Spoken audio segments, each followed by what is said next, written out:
दैनिक जागरण की चुनावी चर्चा में आप सभी का स्वागत है। मैं अश्विनी और मेरे साथ हमारे वरिष्ठ सहयोगी कुमार रजत हैं। आज पहले चरण के नामांकन का अंतिम दिन है। एक ओर जहां एनडीए ने अपने प्रत्याशियों की सूची जारी कर दी, सभी को सिंबल दे दिए गए हैं, नामांकन भी हो रहा है, वहीं दूसरी ओर आज जबकि चुनाव नामांकन का अंतिम दिन है, 10 मिनट समय बचा है, महागठबंधन में अभी तक ऊहापोह की स्थिति बनी हुई है। तो अभी का जो प्रेजेंट सिनेरियो है चुनाव को लेकर, इस पर हम चर्चा करेंगे।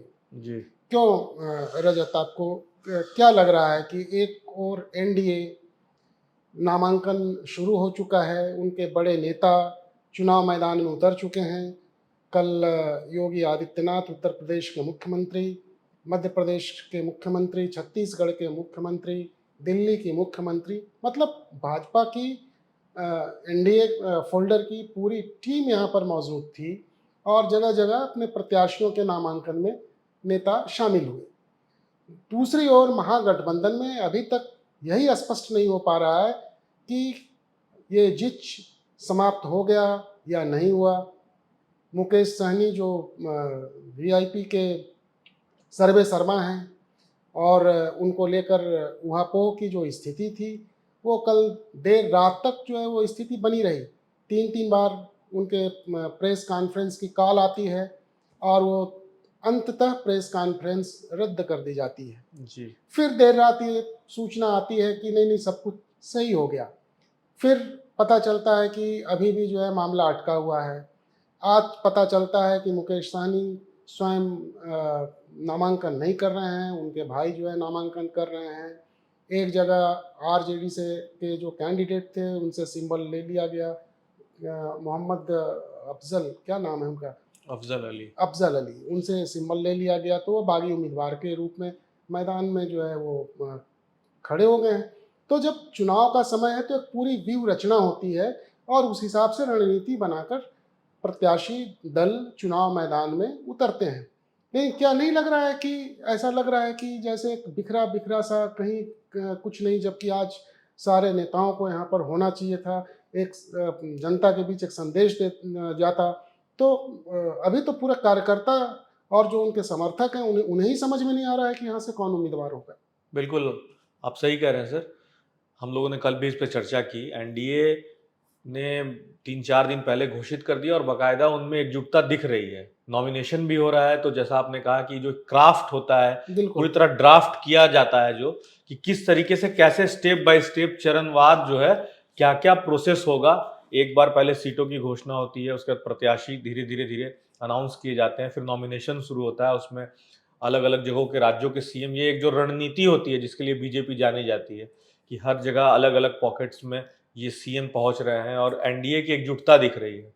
जीतन राम मांझी, चिराग पासवान, उपेंद्र कुशवाहा सब एक दूसरे का मंच शेयर कर रहे हैं। तो एक जो परसेप्शन है जनता के बीच में बनाना, तो वो एक एज जो है चुनाव शुरू होने से पहले, चुनाव नॉमिनेशन तो शुरू हो गया, मतलब प्रचार शुरू होने से पहले और वोटिंग के पहले एक जो एज है वो एनडीए लेता हुआ दिख रहा है। महागठबंधन की जो बात है, हम लोगों ने भी या जो भी राजनीतिक जानकार हैं, इवन की जो उनके राजनीतिक दल वाले, उन्होंने भी नहीं सोचा होगा कि महागठबंधन इस कदर पिछड़ जाएगी सीटों की घोषणा में। मतलब आज जैसा आपने कहा कि आज 17 तारीख है और आज आखिरी दिन है, और उसके बावजूद पहले चरण के नॉमिनेशन का, उसके बावजूद अगर प्रत्याशियों की घोषणा नहीं की गई है और अभी तक विधिवत जब सीट की घोषणा नहीं हुई है कि कौन से दल कितनी सीटों पर लड़ेंगे, तो इसका एक थोड़ा बहुत नुकसान अभी होता महागठबंधन को दिख रहा है। मुकेश सहनी की जहां तक आपने बात की, तो मुकेश सहनी जैसा कल आपने बताया कि दिन भर वो प्रेस कॉन्फ्रेंस करने की 2-3 बार उन्होंने कहा, उसके बाद बताया, दावा किया गया उनकी पार्टी की तरफ से कि राहुल गांधी का भी फोन उनके पास आया है। आज गौड़ा बराम से था कि दरभंगा की सीट है कि वहां से मुकेश सहनी नॉमिनेशन करेंगे। हम दोपहर तक यही बात चल रही थी, लेकिन जैसा आपने बताया कि अफजल अली, क्योंकि वहां से जो उनका टिकट काटा गया था, फिर उन्होंने कहा कि मैं निर्दलीय लड़ूंगा, तो वो सीट का कॉम्बिनेशन देखकर उन्होंने वहां से अपने भाई को जो है वो उतार दिया है। अभी भी उनकी 14 या 15 सीटें चल रही हैं सोर्सेज के हवाले से, जो हमारे पास भी जानकारी है सोर्सेज के हवाले से, कि 14-15 सीट है, दरभंगा की सीट है, उसमें अलीनगर की सीट है, कटिहार की सीट है, इस तरह की कई सीटें हैं जिस पे चर्चा चल रही है कि मुकेश सहनी अपने प्रत्याशी उतार सकते हैं।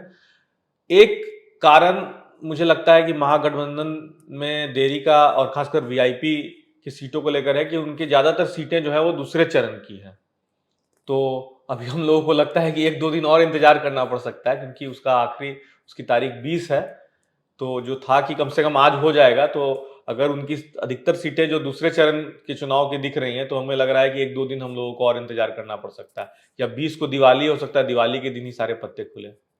नहीं, ये ठीक है, पत्ते खुलने की बात है, चुनाव है, राजनीति है, उसमें पत्ते खुलते हैं। कब कौन सी चाल चली जाएगी, वो सारी बातें होती हैं। लेकिन अल्टीमेटली जब आप चुनाव लड़ रहे हैं, इलेक्शन है, तो इलेक्शन में आपका वोटर सर्वे सर्वा होता है। अल्टीमेटली सब कुछ निर्भर करता है कि आपके आपके जो समर्थक हैं, आपके जो वोटर हैं, उनकी मानसिकता क्या है, उनका माइंडसेट क्या है, उनके बीच में क्या मैसेज जा रहा है। जी, जी। आपने बहुत अच्छी रणनीति बनाई, सब कुछ किया और पता चला कि बूथ मैनेजमेंट है ही नहीं। तो अभी जब कोई भी प्रत्याशी वो तो पहले से ही तैयारी शुरू कर देता है कि भाई चुनाव है, किस तरीके से मुझे लड़ना है, कार्यकर्ताओं के बीच में क्या संदेश देना है, घर घर जो है संपर्क शुरू हो जाता है। और एक जब आप फोल्डर में एक एक अलायंस में जब आप चुनाव लड़ रहे होते हैं, तो नीचे लेवल तक भी वो मैसेज जो है आपको बहुत देना इम्पोर्टेंट। पड़ता है। ये नहीं है कि ऊपर में मंच पे जो है आपने हाथ मिला के इस तरीके से जो है फोटो जो है अपनी तस्वीरें जो है खिंचवा ली जी, कि भाई हम सब पूरा हम लोग एकजुट एकजुट है। हैं। क्या वो एकजुटता का संदेश नीचे तक ट्रांसफर हुआ? पिछले चुनावों में भी हम लोगों ने देखा है कि भाई बड़े बड़े चेहरे, बड़े बड़े नाम एक मंच पर आ गए और पता चल रहा है जब चुनाव परिणाम निकल रहा है तो वोट ही नहीं है। ये सबसे बड़ी बात होती है, वोट ट्रांसफर, जी, एलाइस का वोट अलायंस ट्रांसफर। का वोट तो ट्रांसफर। जहां नामांकन के ठीक पहले 24 घंटे की बात छोड़ दें, आज सुबह से भी लग रहा था कि सब कुछ क्लियर हो जाएगा, जी, लेकिन अभी जब 5-7 मिनट में नामांकन समाप्त होने वाला है, पहले चरण का अंतिम दिन है आज, और अभी तक अगर सब कुछ अस्पष्ट है तो कहीं ना कहीं कार्यकर्ताओं में भी एक निराशा या असंतोष। तो बाद में अगर आप चीज़ों को ठीक कर भी ले जाते हैं तो कहीं ना कहीं एक एक जो गांठ जैसी जो स्थिति है वो तो आपको डैमेज करता है। जी। ये सर आपने सही कहा सर कि राजनीति में खासकर गठबंधन में वोट ट्रांसफर बहुत इंपॉर्टेंट होता है। हम लोगों ने एक रिपोर्ट भी की थी, मेरी रिपोर्ट थी वो, कि किस तरीके से पिछले 2-3 चुनावों में गठबंधन में रहते हुए भी वोट ट्रांसफर कितना इंपॉर्टेंट हो जाता है। तो उसमें भाजपा जो है वो एक एज लेती दिखती है। उस पिछले बार भी भाजपा को 38 से 40% वोट शेयर था, और आरजेडी को। तो मतलब ये है कि आरजेडी और भाजपा ये दोनों तो अपना वोट शेयर, और माले, ये लोग तो अपना गठबंधन में इनको वोट शेयर मिल जा रहा है, ट्रांसफर हो जा रहा है वोट। लेकिन इनका वोट नीचे दूसरे दलों को ट्रांसफर हो रहा है या नहीं हो रहा है, ये एक बहुत इंपॉर्टेंट बात है, और ये इस चुनाव में भी बहुत इंपॉर्टेंट है। महागठबंधन में पेच ज्यादा दिख रहा है, क्योंकि उसमें कांग्रेस, वीआईपी, अब आप समझिए सर कि जहां पे वीआईपी और कांग्रेस के उम्मीदवार जिन सीटों को लेकर अभी जीत फंसा हुआ है, 48 सीट पर कांग्रेस है, 1 दर्जन सीटें उनकी फंसी हुई हैं, 14-15 सीटें वीआईपी की फंसी हुई हैं। अगर ये 15 से 30 सीटों पे, जहां पे कांग्रेस के उम्मीदवार भी कह रहे हैं कि हम लड़ेंगे, वीआईपी वाले कह रहे हैं हम लड़ेंगे, या आरजेडी वाले कह रहे हैं हम लड़ेंगे, वहां पे अगर चुनाव होगा, तो वहां पे जो नीचे स्तर के लोग हैं, जो अंतिम दिन तक 3-3 प्रत्याशी, 4-4 प्रत्याशी उस एक टिकट के लिए, एक सीट के लिए लगे हुए हैं, तो वहां तो अंतिम समय में वोट ट्रांसफर में तो दिक्कत आएगी ही आएगी। जैसे आपने कहा कि मंच पे बड़े बड़े नेता अगर हाथ जोड़ लें, हाथ मिला लें, तो ये जरूरी नहीं कि नीचे का भी वोट ट्रांसफर हो। बिल्कुल उसमें बिल्कुल। जातीय समीकरण भी बहुत मायने रखता है। यही बात एनडीए की, एनडीए के बारे में मैं कहना चाहूंगा कि एनडीए में भी वोट अभी एज वो ले रहे हैं, सब चीज ठीक है, लेकिन एनडीए में भी एक जो मामला फंस रहा है दो दलों के बीच में थोड़ा बहुत, तो वो है चिराग और जीतन राम हम्म, मांझी। इन दोनों के बीच भी रस्साकसी अंदर अंदर चल रही है। जीतन राम मांझी ने यहां तक कह दिया कि मखदूमपुर और बोधगया सीट से मैं अपने उम्मीदवार उतारूंगा, चिराग नाम नहीं लिया। जब रिपोर्टरों ने कहा कि आप चिराग के खिलाफ उतारेंगे, उन्होंने कहा कि नहीं, मैं उतारूंगा। तो इसका मतलब है कि कहीं ना कहीं वहां भी रस्साकसी है। और अब उसी बोधगया या मखदूमपुर सीट पर अगर फ्रेंडली फाइट नहीं भी होता है, तो पासवान जाति का वोट, जिसके नेता माने जाते हैं चिराग, या मांझी और जो पिछड़ों का वोट बैंक, उनका क्या वोट वोट ट्रांसफर होगा? तो ये सबसे बड़ी चुनौती है, जो मुझे लगता है कि महागठबंधन और एनडीए को अब आने वाली है। जो अगले 10 दिन है, वो कैसे नीचे बूथ लेवल बिल्कुल पर और बिल्कुल। जिला प्रखंड लेवल पर नेताओं को जोड़ेंगे, कार्यकर्ताओं को आपस में जोड़ेंगे, ये देखना और होगा। कहीं ना कहीं इस चुनाव में एक ये भी जो दृश्य है, परिदृश्य है, जो जो हम लोग देख पा रहे हैं, समझ पा रहे हैं कि जो राजनीति की जो एक धारा होती है, एक राष्ट्रीय राजनीति की धारा होती है और एक क्षेत्रीय राजनीति होती है। तो जो राष्ट्रीय फलक पर राजनीति करने वाली पार्टियां हैं, नेशनल पार्टीज हैं, चाहे वो बीजेपी हो या कांग्रेस, वहीं दूसरी ओर जो जो रीजनल पार्टीज हैं या रीजनल पार्टीज में भी ऐसी पार्टियां हैं जिनका कि पूरे राज्य स्तर पर अगर देखा जाए तो प्रभाव नहीं है, वो एक जोन वाइज एक है। जोन वाइज है, बस बस कुछ कुछ जिलों में है जी, या जिले की कुछ सीटों सीटों पर पर है, है, एक दो इक्के या दुक्के जहाँ सीटों उनकी पर, जातियां या हैं। जहाँ उनकी जाति है। जी वो बेसिकली जो है वो कास्ट फैक्टर ही है कि वो जी कास्ट पॉलिटिक्स हो रहा है। बिल्कुल। तो अब 2-3-4% या 5% भी आपका अगर है तो उससे आप कहीं ना कहीं जो है थोड़ा बहुत जो है वो अंक गणित, जो चुनावी गणित है, उसको जो है वो आप प्रभावित कर देते हैं, तो उसको फोल्डर में रखना मजबूरी होती है। ये जो क्षेत्रीय पार्टियां हैं कहीं ना कहीं राष्ट्रीय राजनीति को जो है प्रभावित करती दिख रही हैं एक तरीके से, या तो एक अपना अपने अस्तित्व की भी लड़ाई है, राजनीति है, होना भी चाहिए। और ऐसा नहीं है कि एनडीए का जो फोल्डर है वहाँ भी सब कुछ सही है, लेकिन एक जो डैमेज कंट्रोल की जो बात आती है कि उसको इमीडिएट जो है, जो मैसेज अगर कोई अगर इस तरीके का पास हो गया तो उसको इमीडिएट जो है उसको किस तरीके से क्लियर किया किया जाए। जाए। जैसे अब कल अमित शाह आए और जी उन्होंने जो है केंद्रीय गृह मंत्री, उन्होंने उनसे किसी कार्यक्रम में जो पूछा गया तो उन्होंने कहा कि भाई मैं कौन होता हूँ मुख्यमंत्री बनाने। बात बिल्कुल उन्होंने सही कही कि मुख्यमंत्री का जो चयन है वो तो विधायक विधायक दल का, विधायक ही करते हैं, जीत विधायक कराएंगे, उसके जीत बाद अपना कराएंगे नेता तो चुनेंगे। सारे सारे घटक दल हैं वो मिलकर चुनेंगे, लेकिन उसका एक मैसेज गया गया। लेकिन उसको इमीडिएट आज उनकी तरैया में सभा हो रही है जनसभा छपरा में, जी तो स्पष्ट किया कि भाई ये चुनाव हम लोग जो है वो नीतीश जी के नेतृत्व में लड़ रहे हैं और नीतीश जी ने बिहार को जंगल राज से निकाला। तो मतलब क्लियर कट मैसेज है, चाहे वो वर्कर्स हों चाहे उनके समर्थक हों, कि भाई चेहरा हमारा जो है वो नीतीश कुमार है। लेकिन वहीं दूसरी ओर जब हम महागठबंधन की ओर जाते हैं तो अभी तक जो है उस फेस की जो एक आइडेंटिटी होती है उसको लेकर भी जो है वो अभी संशय के बादल जो है मंडरा रहे हैं। कांग्रेस भी कुछ बोलने को तैयार नहीं है। हर कोई अब मुकेश सहनी तो स्वयं को डिप्टी सीएम के रूप में जो है घोषित पिछले लोकसभा चुनाव से ही कर चुके थे। इस बार भी वो बार बार बोल रहे थे कि भाई डिप्टी सीएम तो मैं ही हूँ। और जब सीट की बारी आती है, नॉमिनेशन की बारी आती है, तो पता चल रहा है कि अंतिम क्षण तक जो है कहीं कुछ क्लियर नहीं है, एक धुंध जो है छाई हुई है। जैसे सर आपने जो कहा बिल्कुल सही है। जैसे एनडीए के भी देख लीजिए, जैसे आपने कहा कि जो चीजें जहां गड़बड़ होती है उनको दुरुस्त करने का जो टाइमिंग होती है बहुत कम होती है एनडीए में। एनडीए तुरंत उसको ठीक करने में लग जाती है। जैसे आप याद कीजिए, अभी से 1 3 4 5 दिन पहले लग रहा था कि चिराग पासवान की जो पार्टी है लोजपा, वो एकदम रूठी हुई है, वो कभी भी अलग हट सकती है। लेकिन किस तरीके से मैनेज किया गया दिल्ली में, पहले बिहार में बैठक होती है, विनोद तावड़े और बाकी लोग, नित्यानंद राय वगैरह, फिर सब लोग दिल्ली जाते हैं, फिर दिल्ली में बैठक होती है और लगातार 24 से 36 घंटों के अंदर जो है उसको सॉल्यूशन निकाल लिया जाता है। फिर मामला फंसता है उपेंद्र कुशवाहा की सीटों को लेकर। लगता है कि अब फिर एक गठबंधन में कहीं ना कहीं, लेकिन उपेंद्र कुशवाहा को तुरंत दिल्ली बुलाया जाता है, नित्यानंद राय के साथ उपेंद्र कुशवाहा जाते हैं और फिर वहां से चीजें मैनेज हो जाती हैं। और अब तो खुद अमित शाह 3 दिन तक यहाँ पर हैं। तो ये आपने बिल्कुल सही एक और इशारा किया कि कोई एक धुरी है जहां से चीजें एनडीए में कंट्रोल हो रही हैं। महागठबंधन में वो धुरी जो है, जो पहले एक दबदबा जो था लालू जी का कि लालू प्रसाद या आरजेडी जो चाहेगी वही होगा, हाँ, वो कहीं मिसिंग लग रहा है इस चुनाव बिल्कुल में। बिल्कुल वो थोड़ा सा, और कांग्रेस भी हावी होती जो इस है बार वो, कांग्रेस, क्योंकि राहुल गांधी की जो वोट अधिकार यात्रा रही हाँ है उसको लेकर कांग्रेस जो है उसके तेवर कुछ और अल्लावरू जो चेंज हुआ अंतिम समय में, बिल्कुल अखिलेश प्रसाद सिंह, क्योंकि वो माने जाते हैं कि लालू के करीबी हैं, लेकिन ये अल्लावरू और राजेश राम जो है वो थोड़े से लग रहे हैं कि वो आरजेडी के छत्र छाया से कुछ अलग अपना एक अस्तित्व कांग्रेस का देख रहे हैं। हाँ, तो कांग्रेस अब एक इंडिपेंडेंट पार्टी, तो कांग्रेस नेशनल पार्टी है, राष्ट्रीय पार्टी है। बिहार में एक अपना इंडिपेंडेंट वो छवि, हाँ, बिहार में जो पिछले 3 दशक, 3.5 दशक से जो कांग्रेस का जो एक ड्रॉबैक रहा है, तो कहीं ना कहीं वो कांग्रेस स्वयं को अपने बूते जो है एक स्थापित करने की ये स्ट्रेटजी ये भी हो सकती है कि लोगों के बीच में जो है मैसेज देना ये कि भाई हम किसी दबाव में नहीं है कि चलो इतनी सीटें दे दी गई तो इतनी सीटें, जो पहले कहा जाता था कि कांग्रेस की भी जो सीटें हैं जो लालू जी तय कर रहे हैं, सही तो बात आज भी हो सकता है।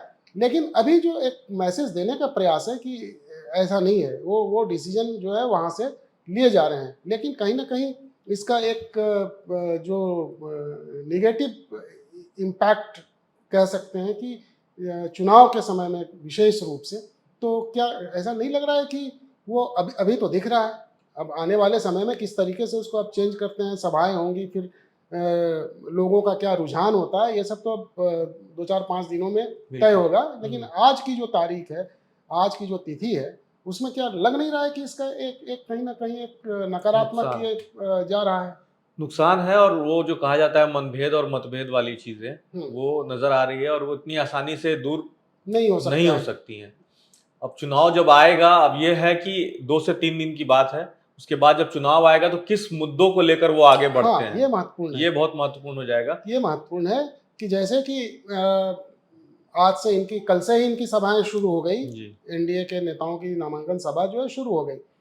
चूंकि बड़े नेता हैं इसलिए थोड़ी सी चर्चा जरूरी है कि उन्होंने जो है एक जो मुद्दा बना रखा है कि जंगल राज, कि आज जो लालू प्रसाद का जो कार्यकाल रहा, उसके बाद राजद का 15 वर्षों का जो कार्यकाल रहा, एक जंगल राज के रूप में जो उसको स्थापित किया हुआ है, उस मुद्दे को लेकर आए। और फिर उसकी जो है तुलना जो है विकास से की जा रही है कि भाई नीतीश कुमार के नेतृत्व में जब एनडीए की सरकार बिहार में बनी तो किस तरीके से जो है सड़कें जो है चकाचक हो गई, बिजली लोगों को मिलने लगी, जी गांव गांव जो है वो बिजली पहुंच गई, लोगों को पीने का पानी, तमाम चीज़ें जो है, इंस्टीट्यूशंस खुलने लगे। ये सारी बातें विकास के मुद्दे पर जो है वो उन मुद्दों को लेकर आ रहे हैं। ये उनके मुद्दे हैं जिसको कि उन्होंने ऑलरेडी जो है उसको इस्टेब्लिश कर दिया है। दूसरी ओर अगर हम देखते हैं महागठबंधन, उनके जो मुद्दे थे, वो पहला जब राहुल जी की यात्रा निकली, वोटर अधिकार यात्रा राहुल गांधी ने जब जी निकाली, और उनके गठबंधन के जो घटक दल हैं, आरजेडी या वाम दल और वीआईपी वीआईपी, ये सारे थे, तो था कि भाई वोट चोरी और ये तमाम चीज़ें, तो उस समय जो है एक माहौल तो बना। लेकिन अभी वो मुद्दा कहीं दिख नहीं रहा है, गायब हो गया, गायब हो गया, उसकी चर्चा भी नहीं हो रही है, लोगों को कोई मतलब ही नहीं है उससे बिल्कुल कि क्या इशूज थे। तो सवाल ये है कि जब आप चुनाव मैदान में जा रहे हैं, तो जब तक अभी आपके आपस की जो गुत्थी है वही नहीं सुलझी है, तो फिर अचानक से आप किसी मुद्दे को लेकर जाएंगे, वो मुद्दे को कितना इस्टेब्लिश कर पाएंगे? बिल्कुल दूसरा जो आपका जो विरोधी है वो उसको इस्टेब्लिश कर चुका है। बिल्कुल इसको इसको किस नज़र से देखते हैं हम लोग कि जो मुद्दों की जो राजनीति? देखिए सर, मुद्दों की राजनीति तो बहुत इंपॉर्टेंट है। ये सब लोग जानते हैं कि पिछले बार जो आरजेडी का परफॉर्मेंस था, या महागठबंधन का जो परफॉर्मेंस था, उसका एक बहुत बड़ा कारण ये था कि तेजस्वी यादव ने अपने पिच पर लाकर एनडीए को खेलने के लिए मजबूर किया था। बिल्कुल यही कारण है कि मात्र 12,000 या 0.1 या 2% वोट के कारण बिल्कुल बिल्कुल एनडीए जो है वो बिल्कुल। महागठबंधन पिछड़ गई हाँ, थी। तेजस्वी उन्होंने इसमें सफल रहे थे। तेजस्वी सफल रहे थे। थे। उन्होंने बिहार, जो हमेशा जो एनडीए का जो एक मंत्र रहा है, मुद्दा रहा है, जंगल राज, जंगल राज, उन्होंने उस जंगल राज से निकालकर उन्होंने नौकरी, दवाई, पढ़ाई, हाँ, इन सिंचाई, इन सब मुद्दों पर लेके गए, और उसका असर असर दिखा भी। भी। नौकरी जो है, इस 5 सालों में बिहार के लोगों को भरपूर नौकरी मिली, और तेजस्वी फिर वही 5 साल पुरानी जो उनका जो मुद्दा था, उनका जो मास्टर स्ट्रोक था, वो इस बार फिर वो उसे ही ट्राई कर रहे हैं। तो बार बार जनता, अब देखना होगा कि जनता जिस 5 साल पहले जिस मुद्दे को लेकर आपको जो समर्थन दिया था, वो वापस वो समर्थन आपको इस बार मिलता है कि नहीं मिलता है। और इस बार जो उनका खासकर है, पिछली बार तो रोजगार का था, इस बार उन्होंने कहा कि सरकारी नौकरियां देंगे, हर परिवार से एक सरकारी नौकरी देंगे। लेकिन एक सवाल ये भी है कि एक जो है वर्तमान है, अतीत है और भविष्य, जो राजनीति हो रही है, इसी 3 धुरी पे तो राजनीति बिहार की चल रही है ना, कि एक तरफ जो है आपको अतीत का जो है वो आईना दिखाया जाता है, आपको हिस्ट्री में ले जाया जाता है, फिर एक प्रेजेंट सिनेरियो है कि वर्तमान में क्या है, और एक है सपना कि भविष्य क्या होगा।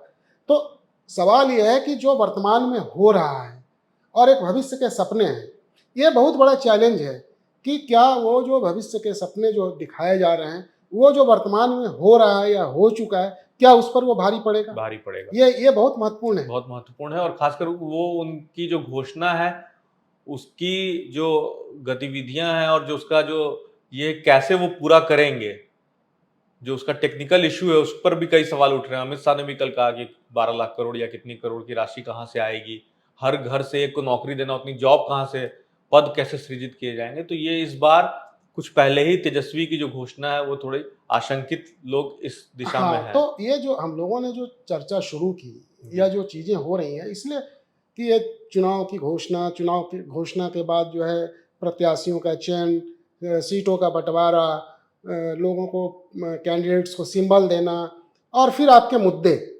तो पब्लिक कहीं ना कहीं इन चीज़ों को भी तो देख रही है ना कि अगर मान लीजिए कि आप इशू बेस्ड पॉलिटिक्स कर रहे हैं, आपका ये एजेंडा है, ये जिसको आप मैनिफेस्टो में लेकर आएंगे भी, अगर लेकर आते हैं तो, और दूसरी ओर क्या है कि फिर ये आपस में जो है मारा मारी, कि कल तक कोई कहीं और था, अभी 5-6 घंटे पहले, 8 घंटे पहले कहीं किसी दूसरे दरवाजे पर, वहाँ नहीं मिला चलो यहाँ पे आ जाओ, यहाँ पे ले लो, यहाँ नहीं मिला चलो वहाँ चले जाओ, वहाँ से टिकट उठा के ले लो। क्या वो जो एजेंडा है, जिसकी बात हो रही है, जिन मुद्दों की बात हो रही है, वो उन मुद्दों को लेकर, उस विचारधारा को लेकर वो कितना आगे बढ़ेगा? तो कहीं ना कहीं लग नहीं रहा है कि एक इंडिपेंडेंट, चलो इन प्रकार भैया हमको जो विधायक बन जाना है।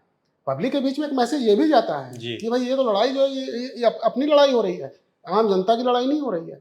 इसलिए मैंने कहा कि जब एक जो नैरेटिव होता है, क्योंकि पब्लिक है ऐसा, बिहार की जो जनता है वो राजनीतिक रूप से बहुत ही परिपक्व है, बहुत ही परिपक्व है, उसको कोई बताने और सिखाने की जरूरत नहीं है। तो पूरा देश मानता है इस बात को, देश के नेता तो इसलिए लग रहा है कि ये जो सारा जो घटनाक्रम चल रहा है वो कहीं ना कहीं, क्या वो लग नहीं रहा है कि एक जो पॉजिटिविटी होनी चाहिए थी, जो एक निगेटिविटी होनी चाहिए, उन दोनों के बीच में जो है एक खींचतान वाली जो स्थिति है, बिल्कुल खींचतान वाली है। और तेजस्वी इस बार इसलिए भी थोड़े से उसको कहते हैं पुराने पड़ जा रहे हैं मुद्दों के मामले में। एक तो वो अभी तक नौकरी वाला उनका चल रहा है, और दूसरी बात जिन बातों को वो उठा रहे हैं उन बातों को उनसे बेहतर तरीके से प्रशांत किशोर डिलीवर कर पा रहे हैं जनता के। लेकिन अभी प्रशांत किशोर भी जो है वो सीन में नहीं दिख रहे हैं। हाँ, सीन में नहीं दिख रहे हैं। उनके यहाँ भी जो है उठापटक जो है, कहीं कार्यालय में तोड़ फोड़, कहीं पे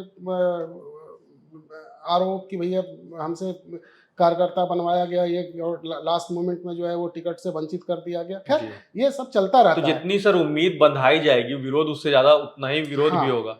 आप अगर किसी घोषणा करते हैं कि मैं किसी ऐसे व्यक्ति को वोट दूंगा जो बिल्कुल नया होगा, युवा होगा, जो किसकी कोई राजनीतिक पृष्ठभूमि उस तरीके के नहीं होगी, मैं किसी को इस तरह से पिक करूंगा आम आदमी को, लेकिन जब आपकी लिस्ट आती है तो उसमें बड़े बड़े वकील, बड़े एक्टर्स और बाकी लोग होते हैं, तो आम कार्यकर्ता जो जनसुराज के लिए पिछले 2 साल से 3 साल से लगा हुआ था, वो आहत तो कहीं ना कहीं होगा ही। तो कुल मिलाकर अभी तक का जो परिदृश्य है वो यही है कि एक और एनडीए ने अपने कैंडिडेट्स जो है घोषित कर दिए हैं, प्रत्याशी नामांकन कर चुके हैं, उनकी सभाएं शुरू हो चुकी हैं। दूसरी ओर महागठबंधन से भी बुलाकर सिंबल दिया जा रहा है। औपचारिक घोषणा नहीं हुई है, औपचारिक घोषणा नहीं हुई है, लिया जा रहा है। औपचारिक घोषणा तो इन्होंने भी नहीं की है, इन्होंने भी तो कोई ज्वाइंट नहीं, सीट कम से कम इन्होंने सूची जारी कर दी है, सूची जारी की, लेकिन एक जो ज्वाइंट प्रेस कॉन्फ्रेंस जो होना चाहिए वो तो इधर से भी नहीं हुआ।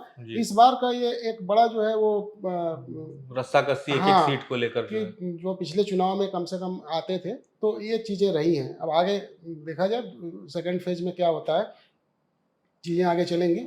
तो ये रस्साकशी जो है अभी तक का जो परिदृश्य है वो यही है। आने वाले समय में इसका क्या प्रभाव पड़ता है, नहीं पड़ता है, इस पर भी हम लोग चर्चा करेंगे।